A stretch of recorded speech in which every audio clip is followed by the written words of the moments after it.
Making this video because I want to tell you all something about the Black Lives Matter movement and the situation about politics in the United States right now.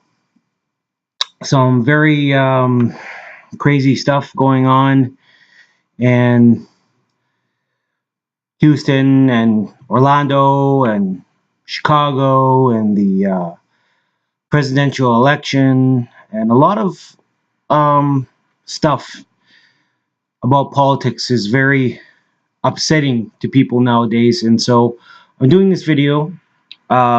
Please check out this link I have given you to an article, which is a story that will basically back up some things what I'm saying here, as well as it will be a starting ground for you to do more research.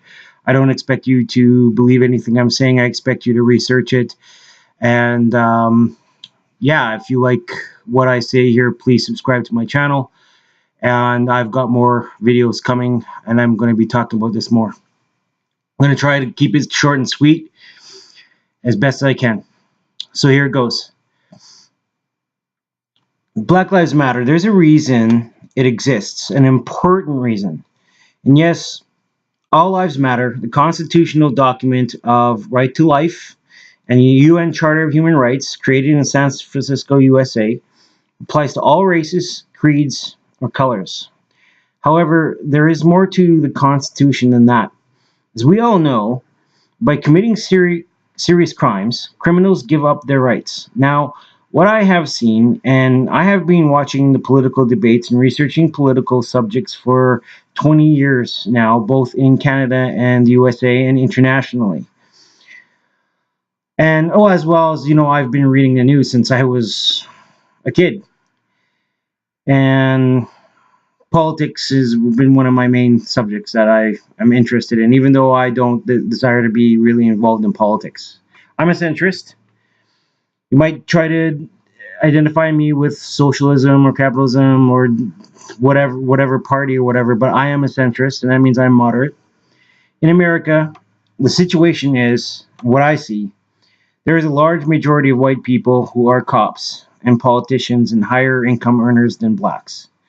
Black is the largest minority now. If all whites and blacks were united together in harmony, blacks would be the second majority, as has been the ideal situation.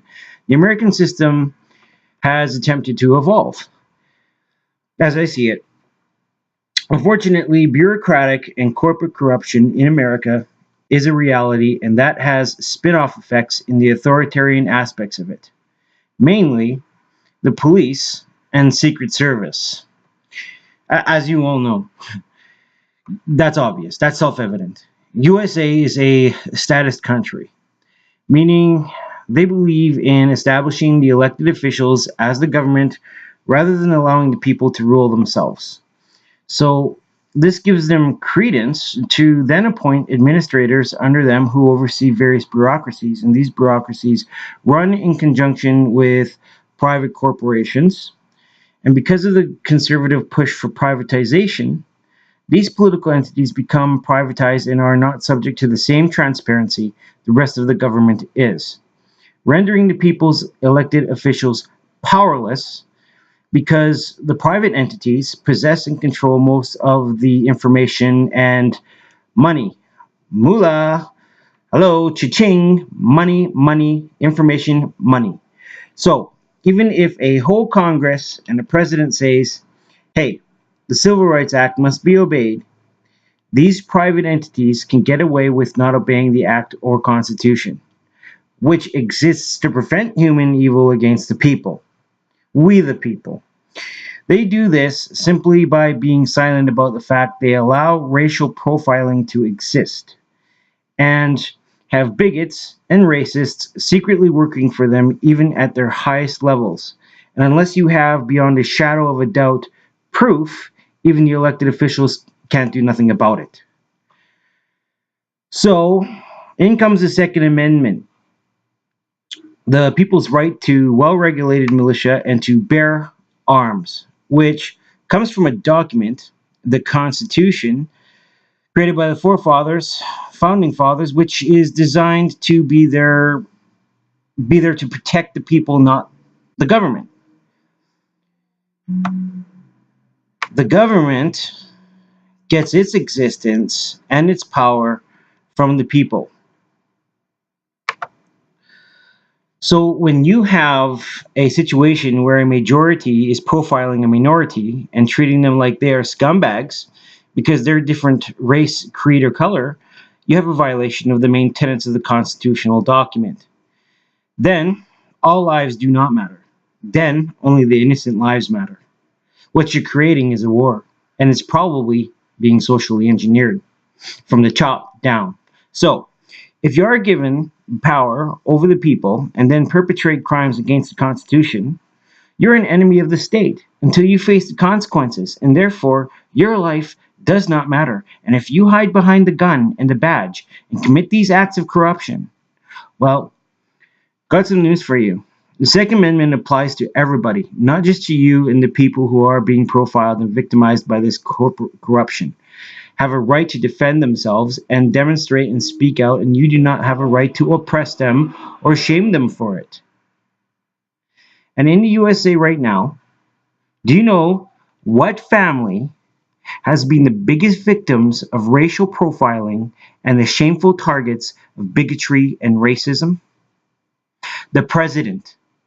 The president and his wife, Barack and Michelle Obama. You can see it plastered all over YouTube and Facebook. You can see it all over there. Racist and biggest talk, calling her Obama's wife a man, not a woman.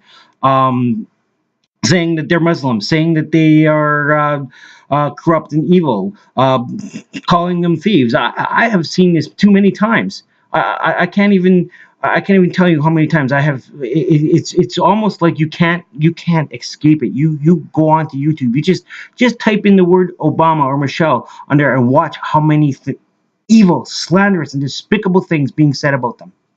And almost none of you want to do anything about it. And yet he's your commander-in-chief. You sit and watch as an entire group of racists and bigots routinely slander and harass him because of his creed and color. It's called blackface racism. It's total fucking bullshit. Now, that's why Black Lives Matter exists. Because too many of you are a bunch of hypocrites, including on the Democratic side. Hate to say it, and that's not to say that some of you don't take a stand against this evil of our day. Some do, but too many of you don't as well. I am writing this and also video blogging this because I'm no longer willing to stand by while a dear ally of my people who has done so much to defend democracy is hated on by a bunch of worthless and pathetic racists and bigots who care for nothing and nobody but to hold the seat of power which they do not deserve. And you know who says they do not deserve it? God. Try reading your sacred text sometime instead of letting some fanatic brainwash you with it. And find that out, hypocrites. Peace out.